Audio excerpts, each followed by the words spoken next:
A storm rages over Lagos. Thunder rips through the sky, casting flickering light over the city.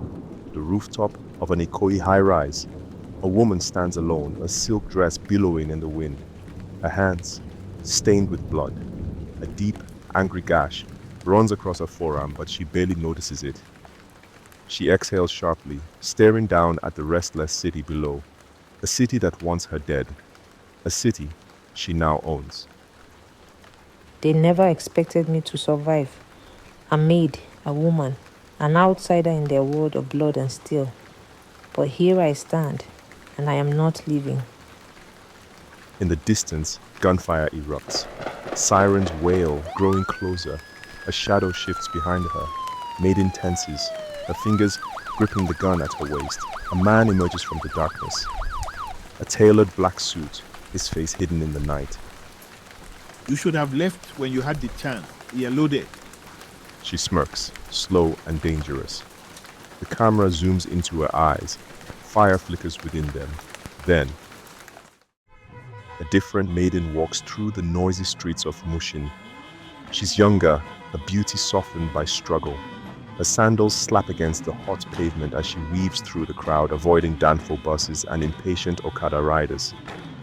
She stops at a rundown roadside stall where her younger brother Taji sits on a plastic stool, chewing on a stick of sugarcane. Sis, another job rejection?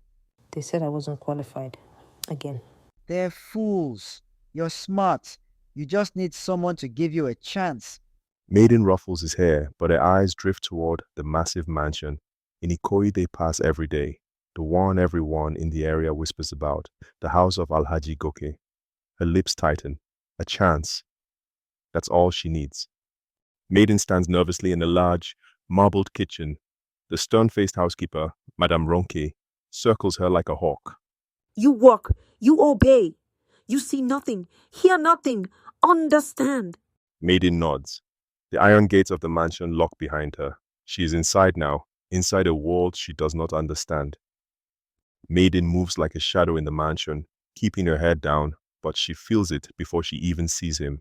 His presence, heavy, unavoidable. She turns.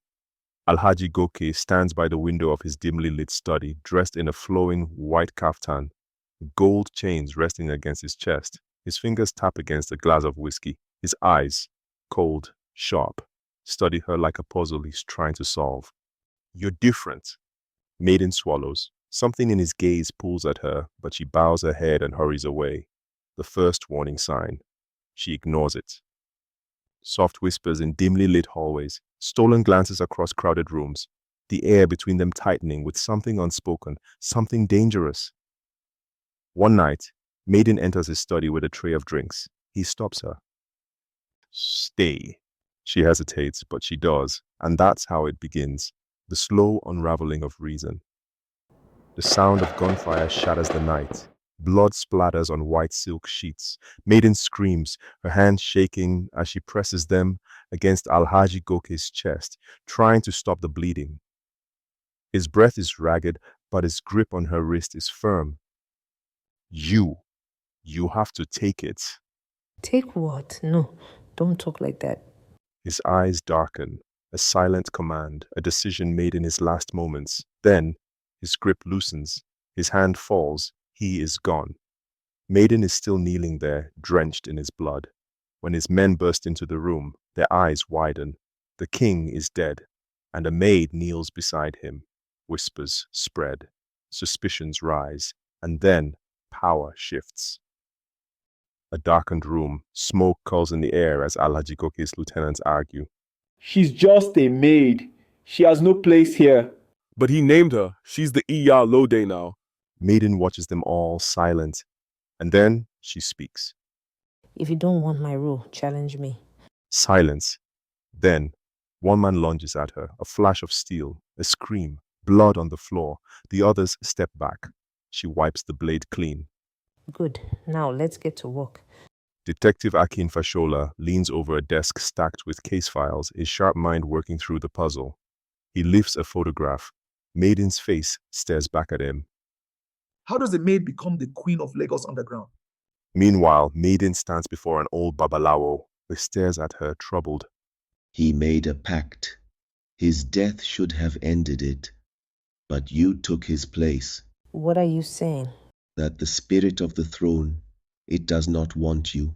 A whisper brushes against her ear, chilling her to the bone. You wanted my world. Now it owns you. Back on the rooftop, Maiden smirks at the unknown man. The spirits reject you. The law haunts you. Even your own men fear you. How long before it all crumbles? She chuckles, dark and low. You think I fear the end? I am the end. Her eyes flicker with fire, the city lights tremble. And then, the sound of fire crackling. Then, a final whisper. Let them come.